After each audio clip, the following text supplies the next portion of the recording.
Okay, so this question comes from Andre. Good day. The sectional title scheme consists of duplexes and simplexes. The geysers in the duplexes are located in the roof areas between the ceiling and the roof tiles. The simplexes geysers are located inside the section, below the ceiling in a cupboard. Is the body corporate obliged to insure the simplexes geysers?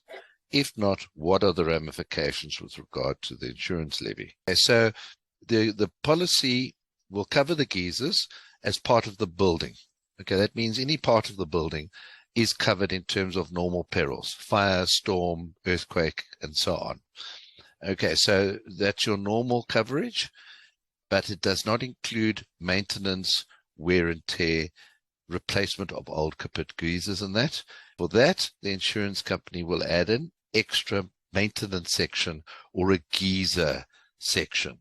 Okay, and those policies are the ones that conflict with Rule 31. So whether it's the simplex in between the ceiling and the roof, or whether it's in somebody's section, or even if it's completely on the outside, the owner of the section which is enjoying that hot water cylinder is going to be responsible for the cost of repair, maintenance, and if necessary, replacement.